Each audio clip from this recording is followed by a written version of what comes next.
Oke, shalom. Selamat pagi ya Bapak Ibu Saudara sekalian Sivitas Universitas Kristen Satya Salatiga. Puji dan syukur patut kita haturkan kepada Tuhan kita karena atas berkat dan penyertaannya kita dapat bertemu di masa pandemi ini walaupun secara virtual. Bapak Ibu Sivitas Universitas Kristen Satya yang dikasihi oleh Tuhan kita, pada kesempatan yang berbahagia ini kita akan merenungkan firman Tuhan, kebenaran firman Tuhan yang terambil pada Matius 15 ayat yang ke-21 hingga yang ke-28.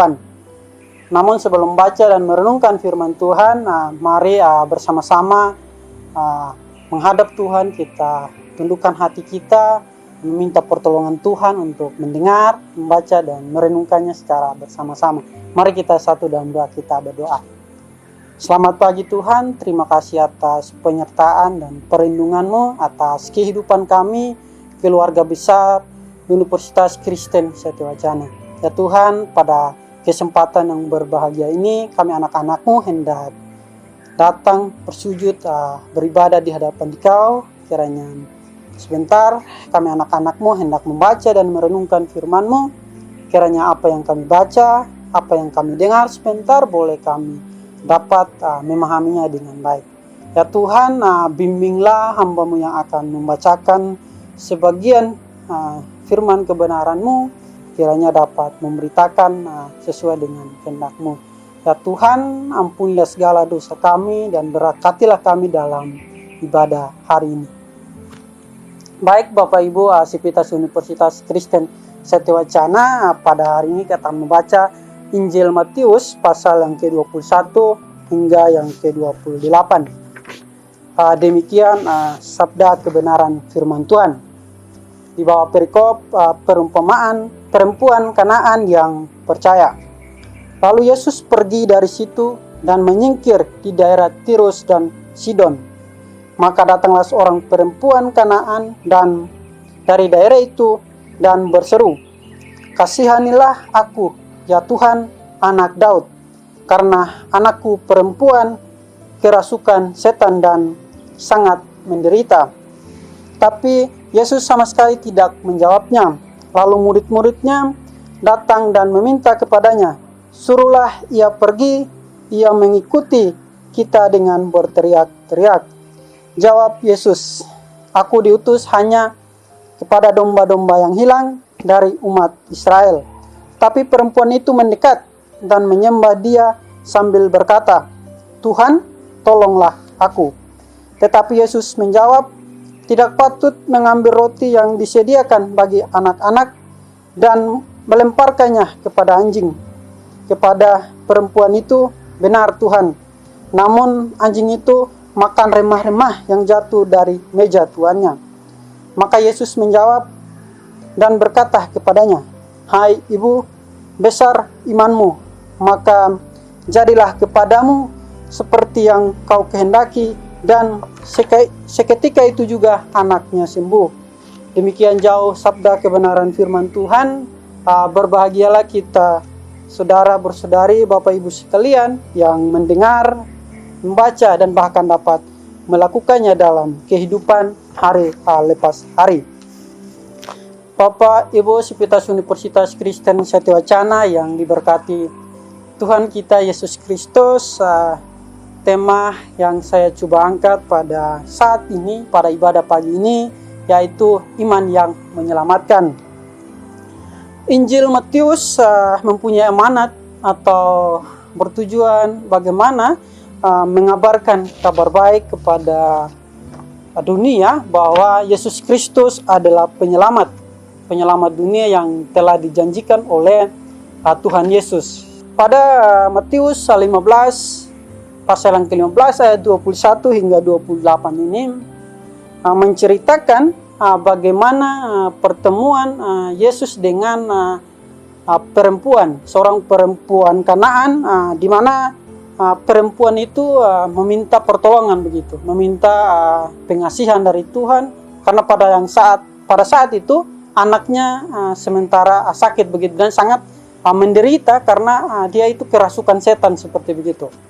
Nah, Jika kita melihat sejarah singkatnya atau latar belakangnya terkait dengan Kanaan pada umumnya atau bangsa Kanaan, itu dikenal dengan orang yang kurang baik lah seperti begitu. Bahkan di mana bangsa Kanaan merupakan salah satu bangsa yang hendak dimusnahkan atau ditaklukkan oleh Tuhan untuk dimerdekakan seperti begitu, sehingga ada Tuhan berjanji untuk membawa bangsa Israel masuk ke tanah Kanaan. Ada beberapa hal di sana kenapa Tuhan berjanji kepada bangsa Israel untuk masuk ke tanah Kanaan seperti itu. Itu Tuhan menemukan bahwa di bangsa Kanaan terdapat hal-hal yang tidak istilahnya melanggar perintah Tuhan. Terus bahkan ada orang Israel yang datang ke Kanaan seperti begitu, mereka bahkan mengajak begitu untuk membuat hal-hal yang menyimpang dan bahkan tidak sesuai dengan kehendak Tuhan. Itu alasan lain mengapa muncul perintah Tuhan atau bangsa Israel harus kembali ke tanah perjanjian, yaitu tanah Kanaan. Nah, berdasarkan nats ini atau renungan kita pada hari ini, di dalamnya ada beberapa tokoh begitu, atau ada beberapa hal yang saya coba perhatikan. Yang pertama, bagaimana sikap murid-muridnya terhadap Tuhan, terus bagaimana Tuhan terhadap perempuan, terus bagaimana perempuan terhadap Tuhan. Nah, yang pertama kita mulai bagaimana sikap murid-muridnya pada perempuan Kanaan ini. Nah, ini sangat menarik bagi saya karena saat perempuan itu meminta pertolongan dari Tuhan atau berteriak-teriak, di situ di ayatnya yang ke-23, murid-muridnya pergi ke Tuhan dan bilang, suruhlah ia pergi,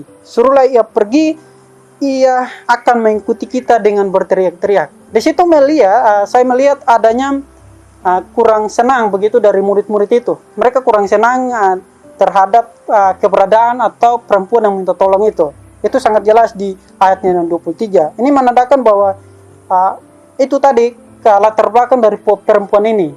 Karena dia orang Kanaan yang dikonotasikannya negatif, sehingga sikap dari murid-murid pun seperti itu. Terus yang kedua, bagaimana sikap Yesus terhadap perempuan Kanaan ini? Nah, sangat berbeda jauh begitu, mungkin 160 derajat perbandingannya. Nah, dari pada awalnya perempuan ini minta pertolongan dari Tuhan atau minta pengasihan, Yesus ini tidak langsung menjawab. Tetapi dia memberikan suatu pernyataan seperti itu di ayatnya 24. Yang awalnya dia merespon dulu apa yang disampaikan oleh muridnya, tidak perlu direspon lah atau dibatasi saja dulu, diusir saja Tuhan, yang seperti begitu. Namun Yesus menjawab pada muridnya yang pertama, ayat 24, aku diutus hanya kepada domba-domba yang hilang begitu. Itu pada domba-domba yang hilang dari umat Israel. Ini menandakan bahwa kedatangan Tuhan atau kehadiran Tuhan di dunia ini bukan untuk orang yang sudah percaya, tetapi melainkan orang-orang yang istilahnya tertinggal, domba-domba yang kalau kita bisa maknai domba-domba yang hilang ini, kita manusia lah, atau orang-orang kita ini sebagai orang Kristen yang kurang percaya atau lain sebagainya. Nah, ini menandakan dengan pada ayat ini menandakan bahwa ia menegur secara tidak langsung, menegur kepada muridnya, memberikan alarm bahwa datang ke dunia itu untuk menolong manusia berdosa, bukan untuk menolong orang yang sudah percaya begitu. Makanya Tuhan datang ke dunia. Nah, namun Yesus sama sekali tidak merespon bahwa perempuan ini meminta pertolongan, namun tidak merespon, tetapi dia memberikan lagi suatu kalimat begitu ya. Itu ada pada ayat yang ke-26. Dia di situ Yesus berkata, tidak patut mengambil roti yang disediakan bagi anak-anak dan melemparkannya kepada anjing. Ini kalau menurut saya ini suatu jawaban yang luar biasa ya, diilustrasikan makanan yang disediakan untuk anak-anak tetapi dikasih untuk anjing begitu. Atau roti ini dikasih harusnya untuk anak-anak tetapi dikasih untuk seekor anjing. Nah, ini menarik, kenapa harus ambil anjing begitu? Nah, kalau kita bicara budaya Ketimuran, itu mungkin Bapak Ibu atau saudara-saudara sekalian, pada suatu ketika misalnya ada suatu kemarahan, itu pasti ditemukan, bisa saja bahasa-bahasa hewan itu muncul. Ini saya menganalogikannya seperti begitu. Nah, walaupun Yesus seolah tidak merespon, namun ia masih datang begitu. Perempuan ini kayak yang kalimat yang tadi menegurnya sangat keras dengan yang cukup kasar, misalnya kata anjing itu, tapi tidak bermaksud untuk itu. Namun perempuan Kanaan ini tetap datang lagi dan bilang lagi, Tuhan tolonglah aku. Dia sudah 2 kali. Yang pertama tadi ayat yang ke-22 di situ dijelaskan, Tuhan dia datang untuk bagaimana Tuhan menolong dia. Terus sekarang dia datang lagi, Tuhan tolonglah aku. Walaupun Yesus ini sudah kasih jawabannya seperti itu. Nah, ini menandakan bahwa perempuan ini sangat percaya begitu kepada Tuhan. Dia beriman kepada Tuhan, bahwa dia yakin bahwa Tuhan itu dapat menyembuhkan anaknya yang kerasukan itu, sehingga dia memberanikan diri lagi datang yang kedua kalinya. Nah, pada ayat yang ke-27 perempuan ini melanjutkan lagi begitu, melanjutkan lagi di situ dia menjawab responnya Tuhan tadi yang terkait dengan tidak patut mengambil roti itu yang diilustrasikan kepada anjing. Dijawab lagi, perempuan ini menjawab pada 27, benar Tuhan, seberapa benar Tuhan, namun anjing itu makan rema-rema yang jatuh dari meja tuannya. Ini menandakan bahwa walaupun Tuhan sudah mengatakan seperti itu atau Yesus mengatakan seperti begitu, tetapi ia masih berani lagi untuk dia membenarkan bahwa benar anjing itu bisa makan saja, bisa makan dari makanan sisa dari tuannya atau yang jatuh dari meja itu. Ini menandakan bahwa tidak apa, saya ini sudah berdosa, tetapi atau bangsa Kanaan pada umumnya dikenal dengan bangsa berdosa, seperti begitu. Tapi dia sadar begitu, untuk datang terlambat tidak apa begitu. Yang penting dia mau begitu, dia yakin bahwa Tuhan itu bisa menyelamatkan anaknya. Nah, kalimat ini menunjukkan seberapa besar kepercayaan perempuan ini kepada Yesus, sehingga dia berani mengakui. Dia tidak pura-pura seperti itu ya, tidak pura-pura. Dia mungkin kalau kita sekarang pura-pura lah kayak gitu ya, bisa saja seperti begitu. Tapi perempuan ini tidak pura-pura bahwa dia itu memang bangsa Kanaan berdosa atau yang 3 tadi, penyimpangan, terus mengajak orang Israel untuk mengikuti agama mereka. Namun bagaimana pertanyaan ketiga? Bagaimana respon perempuan? Tadi setelah ada respon dari murid terhadap perempuan, terus ada respon Yesus kepada perempuan itu, kan bagaimana responnya perempuan itu kepada Yesus dengan sikapnya dia tadi yang awalnya kayak Yesus ini tidak mau mendengar lah kayak gitu. Tetapi perempuan ini tetap suruh berapa kali dia minta tolong untuk bagaimana anaknya itu bisa diselamatkan dari kerasukan itu. Nah, ini menandakan bahwa perempuan itu sangat menyadari bahwa dia memang orang berdosa, dia berdasarkan dari bangsa Kanaan. Nah, dengan sikap ini, dengan sikap perempuan Kanaan ini, Yesus menjawab pada ayatnya yang ke-7 dan mengabulkan seperti begitu, mengabulkan permintaannya. Nah, ia berkata, hai ibu, besar imanmu, maka jadilah kepadamu seperti yang kau kehendaki. Dan seketika itu juga anaknya sembuh. Ini menandakan bahwa iman itu dapat menyelamatkan kita. Karena kita bisa belajar dari ayat ini atau renungan ini bahwa perempuan ini yang berlatar belakang awalnya mungkin dari keluarga yang tidak percaya, terus pas ketemu Yesus dia tahu Yesus ini seperti bisa menyelamatkan, bisa menyembuhkan dan lain sebagainya. Dia berulang-ulang kali meminta pertolongan dari Tuhan. Nah, Bapak Ibu Sivitas Universitas Kristen Satya-Wacana, namun pertanyaannya, bagi kita apa itu iman? Mungkin ada yang bertanya apa itu iman. Terus bagaimana kita sebagai orang Kristen atau warga kampus, warga gereja merefleksikan atau bagaimana apakah iman kita ini sudah bertumbuh, atau ada satu mungkin kalau sering dibilang iman itu seperti apa sih? Iman itu alat ukurnya seperti apa itu? Terkadang muncul hal-hal seperti itu. Nah, kalau iman berdasarkan definisi, iman itu hal yang dipercaya. Terus iman ini khususnya bagi orang Kristen sangatlah penting, karena iman juga merupakan kebutuhan atau kepercayaan yang sering, atau misalnya orang bilang kita pergi kalau tidak percaya itu sama saja begitu. Nah, orang percaya pasti hidup dalam iman, karena kalau percaya sesuatu pasti kita mengimani seperti gitu. Iman yang benar dan percaya kepada Yesus Nah, beriman berarti kita beriman kepada Yesus Kristus. Kita harus mempercayai Dia. Jadi perlu kita cari tahu apakah iman kita ini seperti ini, seterusnya. Jadi kita sebagai warga gereja, warga kampus yang pada dasarnya kampus kita Tuhan yang pimpin. Jadi iman kita sangat penting untuk bagaimana mengandalkan dan yakin kepada Tuhan dalam segala aktivitas kita. Nah, karena dengan iman juga, karena kita mengimani Yesus Kristus, jadi kita sebagai anak domba-dombanya ini patut mengikuti apa yang Tuhan ajarkan kepada kita, apa yang Tuhan telah tuliskan dalam Alkitab. Itu yang perlu kita sebagai orang Kristen, sebagai warga gereja untuk terus belajar, terus menggali itu untuk menumbuhkan atau meneguhkan iman kita dalam kehidupan kita hari lepas hari. Nah, tentu dalam segala kehidupan ya, lini kehidupan kita tentu banyak masalah ya, mungkin yang sangat menggoncangkan iman kita, mengalami masalah, apalagi di masa pandemi. Ini pasti kita masing-masing kita punya masalah, punya pergumulan. Apalagi di masa pandemi awal 2020 hingga saat ini sudah hampir 1 tahun lebih, sebagai lembaga perguruan tinggi pasti memiliki pergumulan yang sangat besar ya, karena dia bukan saja untuk hanya sebagai perguruan tinggi, tetapi dia bagaimana mewujudkan tugasnya sebagai itu dalam panggilannya untuk membina.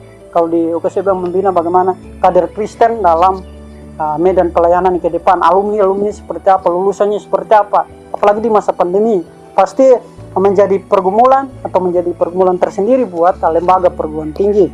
Nah, begitupun terkait dengan dosen-dosen. Nah, ini kalau cerita-cerita pasti dosen sangat banyak cerita ya, mahasiswa pun begitu. Apalagi di masa pandemi ini sangat banyak ya dinamikanya. Mungkin dulu dosen hanya bisa berceramah di kelas 3-4 jam, tapi sekarang dia harus cepat menyesuaikan diri. Begitupun mahasiswa. Dulu kita tidak kenal yang namanya Meet, Zoom, lain sebagainya, tapi sekarang dituntut. Kalau tanpa itu kita tidak bisa lebih kenal begitu. Jadi ada yang bilang kalau kita di kos itu, tapi kalau tidak ada paket atau tidak ada jaringan, itu sudah hidup kita sudah tidak ada di dunia begitu. Itu sebut lucu, tapi memang memang kenyataannya seperti begitu. Kadang ada yang bilang sudah 1 bulan ini tidak ada, bagaimana? Tidak ada paket, tidak ada jaringan dan sebagainya. Itu menandakan bahwa perlu kita sikapi. Nah, bagaimana cara menyikapinya? Nah, sebagai orang Kristen yang percaya kepada Yesus, segala persoalan, segala masalah yang kita hadapi dalam, mungkin sebagai mahasiswa, mungkin yang sudah bingung-bingung, misalnya sudah mau skripsi atau belum lulus, pasti punya pergumulan. Orang tua sudah kejar dari kampung misalnya kan, sudah tanya-tanya, kapan lulus nak, kapan ini sudah banyak ini, keluarga sudah keuangan, apalagi pandemi ini cepat sudah lulus begitu. Itu ada terkadang hal-hal itu menjadi, mungkin saja bisa tidak tidur begitu, itu menjadi masalah-masalah. Tapi kembali sebagai orang percaya perlu kita syukuri, karena ada satu kata ya, bilang kalau masih hidup itu, kalau pagi masih bisa bernapas itu berarti masih masalah begitu. Kecuali sudah pasti tidak tahu lagi kemana, baru itu bukan masalah. Nah, di sini juga dilihat dari kitab Matius pasal yang ke-17 ayat 20. Di sana Tuhan juga berkata, sebab aku berkata kepadamu, sesungguhnya sekiranya kamu mempunyai iman sebiji sesawis saja, kamu dapat berkata kepada gunung ini, pindah dari tempat ini, maka gunung ini pindah, dan takkan ada yang mustahil bagimu. Artinya apa? Di sini kita sebagai orang percaya, ketika iman kita di sini dipakai biji sesawi ya, biji sesawi sebesar apa sih? Pasti kecil sekali juga itu. Nah, kalau misalnya ada di Salatiga misalnya yang punya iman sebesar itu, bisa paling liar bisa kita berpikir, dia bisa memindahkan Gunung Merbabu misalnya, atau Gunung Merapi misalnya. Itu contoh-contoh. Tetapi yang dikatakan dalam firman ini, bagaimana aktivitas kita, kehidupan kita dapat menyerahkan dalam kepada Yesus seperti itu sebagai juru selamat kita. Nah, Bapak Ibu, Sivitas Universitas Kristen Satya yang dikasihi oleh Tuhan Yesus. Ya, ada juga pada Ibrani pasal yang ke-11 ayat 1. Sana juga Tuhan berkata, iman merupakan dasar dari segala sesuatu yang kita harapkan dan bukti dari sesuatu yang tidak kita lihat. Ini menegaskan bahwa iman itu merupakan dasar begitu. Tanpa beriman, bisa dibilang kita ini sebagai orang Kristen atau sebagai kadang-kadang bilang orang Kristen KTP lah seperti begitu. Nah, itu bisa saja terjadi pada diri kita jika kita sekali-kali takut untuk bertemu menghadap Tuhan. Nah, dengan demikian Sivitas Universitas Kristen Satya kita bisa belajar dari kisah perempuan Kanaan ini yang dimana anaknya sakit karena kerasukan dan sangat menderita, dapat disembuhkan oleh Tuhan. Nah, pertanyaannya, maukah kita disembuhkan oleh Tuhan? Maukah kita bertumbuh kepada Tuhan? Ataukah kita malah sebaliknya berpendapat bahwa hidup ini harus begini-begini saja? Untuk itu, Bapak Ibu, saudara-saudari sekalian, belajar dari perempuan Kanaan ini, kiranya kita dapat belajar, kiranya kita dapat bertumbuh untuk kita selalu mendekatkan diri kepada Tuhan. Kita kembali untuk ini mengingatkan kepada kita untuk kita selalu dekat kepada Tuhan, karena itu iman kita yang bisa menyelamatkan kita, bukan iman orang lain, bukan lembaga, bukan organisasi, bukan lembaga kemahasiswaan dan lain sebagainya, tetapi kembali kepada diri kita. Seperti apa? Apakah kita benar beriman kepada Yesus atau beriman kepada siapa? Ini menjadi pertanyaan refleksi bagi kita, sehingga pada akhirnya kita sebagai lembaga, sebagai individu dapat beriman kepada Tuhan. Kalau sering Pak Noto dalam pidato itu sering berkata kalau UKSU ini Tuhan yang punya begitu. Jadi apapun yang ada di dalamnya itu elemen-elemen yang bertumbuh, elemen-elemen yang untuk bertumbuh, belajar, untuk bersosialisasi, untuk mewujudkan suara Shalom Allah. Dengan demikian, kiranya Tuhan selaku Sang Kepala Gerakan kita selalu menyertai kita dalam kehidupan kita, dan selamat menyambut minggu yang baru. Kiranya kita sebagai dosen, sebagai pimpinan kampus, sebagai lembaga kemahasiswaan, mahasiswa dapat beriman kepada Tuhan dan dapat menjalaninya dengan sukacita dan damai sejahtera. Tuhan Yesus memberkati kita. Amin. Salam sehat dan kiranya kita sehat jasmani dan rohani. Jadi baik Bapak Ibu, rekan-rekan sekalian, Sivitas Universitas Kristen Satya Wacana, untuk merespon firman Tuhan, mari kita menyambut dan menundukkan kepala kita serta mengucap syukur kepada Tuhan kita yang telah memberitakan kebenarannya bagi kita sekalian. Mari kita berdoa. Terima kasih Tuhan atas penyertaan dan bimbingan-Mu dari awal, pertengahan hingga pada penghujung ibadah kami pada hari ini. Ya Tuhan, terima kasih untuk firman-Mu yang luar biasa. Kiranya kami anak-anak-Mu di Universitas Kristen Satya Wacana ini dapat memiliki iman, dapat menumbuhkan iman, dapat kami belajar dari perempuan Kanaan yang beriman kepada Yesus dan merendahkan dirinya di hadapan-Mu. Kiranya kami dapat merendahkan hati kami, menurunkan ego kami sebagai manusia. Tentu hal itu bisa saja terjadi. Ya Tuhan, kami berdoa buat bangsa dan negara kami. Tentu banyak sekali persoalan-persoalan di bangsa kami ini. Ya Tuhan, kami berdoa mulai dari presiden, gubernur hingga RT RW. Kiranya Tuhanlah yang menyertai apa yang menjadi keputusan, apa yang menjadi pekerjaan, sehingga tugas-tugas, pekerjaan-pekerjaan yang mereka lakukan dapat berjalan dengan baik. Ya Tuhan, kami berdoa khusus untuk penyebaran pandemi COVID-19, kiranya penyebaran yang akhir-akhir ini yang semakin memprihatinkan, banyaknya dampaknya mulai dari kesehatan, ekonomi, pendidikan, dan lain sebagainya. Kiranya Tuhan yang memberikan jalan keluar bagi keluarga-keluarga yang terdampak, tenaga medis, dan tim Satgas COVID-19. Ya Tuhan, kiranya memberikan kekuatan, penghiburan bagi keluarga yang ditinggalkan. Ya Tuhan, kami berdoa buat UKSW, kiranya Tuhan selalu memberkati, menyertai dari pimpinan paling atas hingga pimpinan paling bawah. Kiranya Tuhanlah yang memberikan penguatan, memberikan kesehatan, sehingga apapun yang mereka berikan, apapun yang mereka kerjakan dapat bermanfaat buat universitas ini, buat kemuliaan namamu di universitas ini, dan dapat mengharumkan di seluruh Indonesia. Ya Tuhan, hanya ini doa dan permohonan kami. Kami kiranya Tuhan selalu hadir dan selalu setia dalam melindungi kami dimanapun kami berada, dari Sabang sampai Merauke. Kiranya Tuhanlah yang menyertai, membimbing, khususnya di masa pandemi ini. Tuhan memberkati kita dari saat ini sampai selama-lamanya. Amin. Sebelum mengawali awal minggu yang cerah ini, dalam beraktivitas baik sebagai dosen, sebagai mahasiswa, sebagai security, dan seluruh stakeholder yang ada di dalamnya, mari kita menerima berkat dari Tuhan.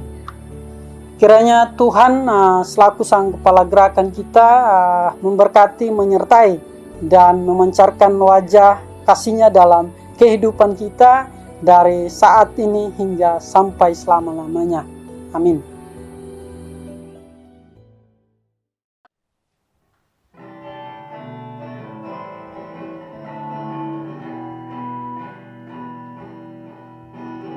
Yesusku adalah penyelamatku. Biarlah semua yang bernafas memuji-Mu.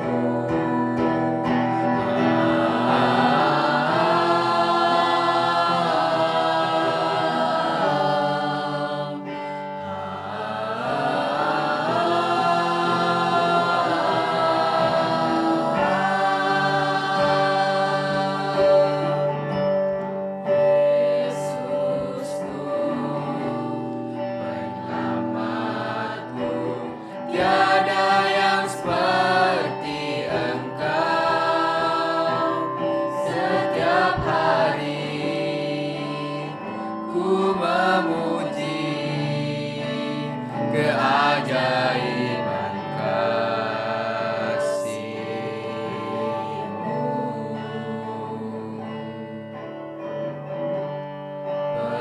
penghibur, pelindung, menara kekuatan. Biarlah semua yang bernafas tak berhenti menyembah-Mu. Nyanyi dan bersoraklah bagi Dia, pujian, hormat, kuasa bagi Raja. Gunung tunduk, laut bergelora, mendengar nama-Mu. Ku bersuka atas perbuatan-Mu, selamanya ku kasihi Engkau Tuhan. Tiada janji seperti yang ada padamu.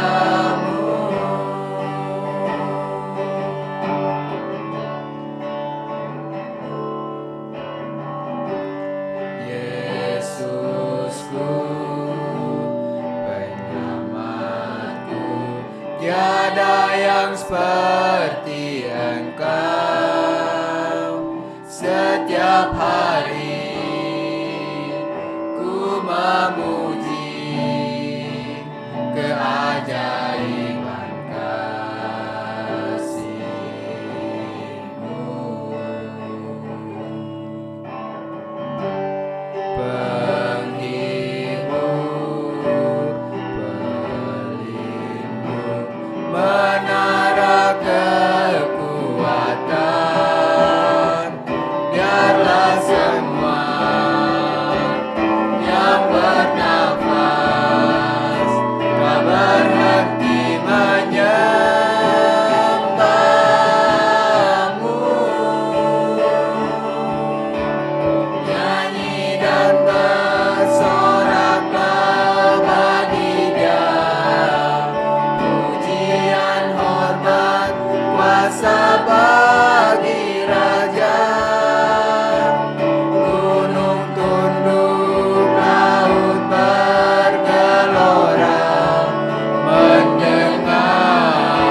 selalu